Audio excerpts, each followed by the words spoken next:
Right, right. So that's how Satan does it. Now look, how is Satan doing this, you might say? Well, first, by a man that does not know God, because he is not born again.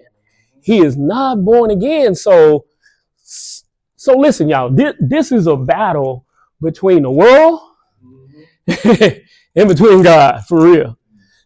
And guess who used to speak to us the loudest? The world. Pookie and Ray Ray, JoJo. They say, Steve, this is the way you should do it. If she don't do it, you can go across the street. And I said, you're right, JoJo. Hey, and why? Because it pleased me. It sounded good. It sounded good. So that's where I was. John 3:3 says that in order to see the kingdom of heaven, you must be born again. You must be. And so if I'm not born again, then my audience and my ear is toward the world. And they saying, this how you do it. You know, that's why we can't listen to all those voices out there. And that's where I'm leading y'all, is not to listen to all the voices. But first, you have to be born again. Second, a man does not live his life by God's what? Power. Remember, we just seen that in 2 Timothy 3:5, is that we don't trust in the power of God, you know, to lead our lives. We don't trust in that power. We're trusting in our thoughts. Our thoughts. Because get this, y'all, when we get to our second word, believe, we're going to see that this is a one-track thing. This is a one-track. I know there's voices out there, but I'm on a one track. You know, that's why they put the blinders on the horse, because he's just got to look at that. Looking unto Jesus, well, which is the author and the finisher of faith. Okay, now here we go. Let us look at first hope. Oh, I love hope. I love hope. Hope to me means expectancy. I'm expecting something. I'm expecting something, y'all. At the end of my life, I'm expecting heaven. I'm expecting heaven. And that's what hope is.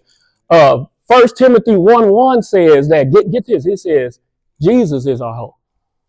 Jesus is our hope. Yeah. So, but get this, y'all. If I can't go there. Yeah. I want to say, but if I'm at the end of my health, at the end of my marriage, at the end of my finance, at the end of what I'm teaching my kids, at the end of my love, I should see Jesus. I should see Jesus. See, that's why I say I just look at the word as one big thing. Like I say, I got tired of looking at men that were good in this area. Oh, I start churches, but their families falling apart. Why? Why? I mean, yeah, you look good over here, but your family's falling apart. I mean, everybody's going to jail, and your wife is out, and what's happening? But you're starting churches. No, I don't want that.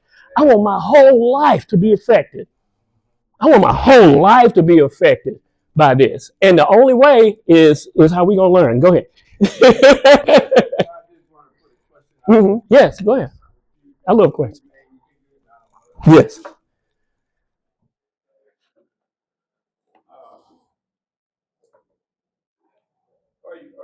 Are you saying that um, that men need to understand their roles Mm-hmm. as a Christian man? Mm-hmm. Because I believe the passage you brought up in 2 Timothy Mm-hmm. is talking to Christian Yes. Right. So that's what I'm saying. We can't live like we used to live. Yeah. We cannot live like that. So we must understand our role. Yeah, right. And that's where we're going. Yeah. That's that. Amen. Right. That's where we're going.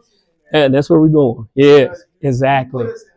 Right. You put us in Genesis chapter 2. Right. With responsibility. Yeah. And Yeah. we're in Christ. Right. That's our position. Right. Exactly. Yeah, I couldn't say it better. Right.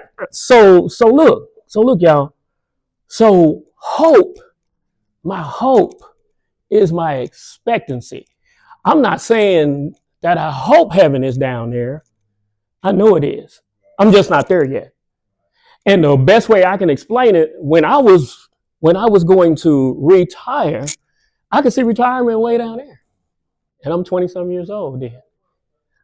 But that was my hope, okay? But guess what my hope does for me? It gets me ready now. Because I say, I want to be there when I get there. I want to have no bills. I got to work now, though, see? I got to work now. I want to have money saved. You got to work now. God ain't going to say, all right, yeah, all this going to happen. No. I want my health to be good. You got to work right now.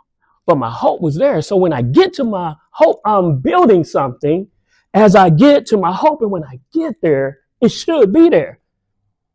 It should be there. See, that's what God does. He helps us to look ahead. Heaven is your thing. But guess who I am? I am an ambassador for that. So as I walk through life, that's who I should be. So hope is just expectancy. So that's what I'm saying. When I look at my whole life, y'all, let's see if I got that down here. Okay, but listen, it says expectancy, meaning not yet. It hasn't happened yet. But if Jesus is our hope, 1 Timothy 1:1, and then Romans 8:24 and 25, we say we are saved by hope. We're saved by hope. 1 Thessalonians 4:14, that said we shouldn't be like people that have no hope. Because we got Jesus, y'all. See, if I got hope, I got Jesus. I got Jesus. And since Jesus is my hope, he is my foundation. And that's what every man needs, is a good foundation. And where's that found at? First Corinthians 3:10 and 11. It says that Jesus is our foundation. So that's where we got to start. We got to start with a strong foundation. If we're going to build this house, man, if we're going to build this house, we have to have a strong foundation. And guess what? Jesus is our hope. So guess what? Jesus should be our hope in our life. When we die, in our health, Jesus has a word for you, for your health. And at the end of that, I should see Jesus. Jesus has a word for my marriage. He does. And at the end of it, if I do it right, I should see Jesus. I should say, man, I did it just like this.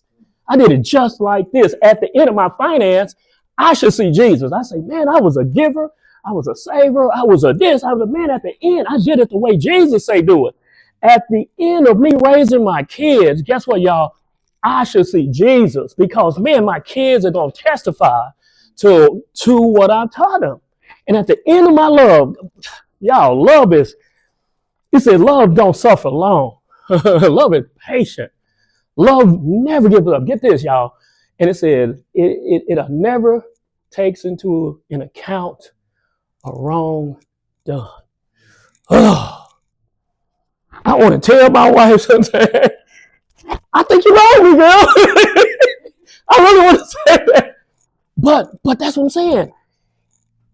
I want to love like Jesus loved. You see what I'm saying? And that's the only way that we can do it, is have him as our hope. Is have him as our hope. And guess what? In our entire life. In our entire life. Like I say, I'm tired of these people that just, they do this one thing. No, in my entire life.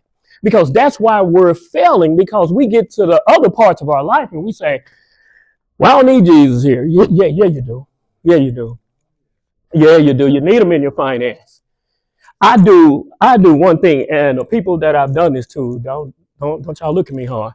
I always do this. I say, hey, do this one thing for me. Save $1 a day. Because I know if you can save $1 a day, then you can save $2. But the bigger thing that I want to see is if you trust me. Yeah. Because you might look at me and say, man, that dude crazy. That dude is crazy. But really, that's what it's all about. It's all about trusting Jesus when he say do something. We're going to find out how that works. Okay, God, hope gives us a, like I say, a forward look, a forward look. So when I'm looking at my health, I'm looking forward. I'm saying now, if I do these things that God tell me, then this is where I should be, y'all. I just lost 30 pounds. Don't nobody clap. Okay. And if I do these things, and if I do these things that God tell me in my marriage, I should see Jesus at the end of that thing, and it looks good. Y'all, so when y'all see me, y'all gonna say, why is this dude smiling so much? When I get to the end of my finance and I know that everything is in place the way God told me to do it, I see Jesus, y'all. Thank you for looking at the previous video. We have live sessions that you can attend and ask all the questions that you need to ask. So we look forward to you, and the sessions are free. So just come on out and join us as we continue the beginnings of success. Okay? See you later.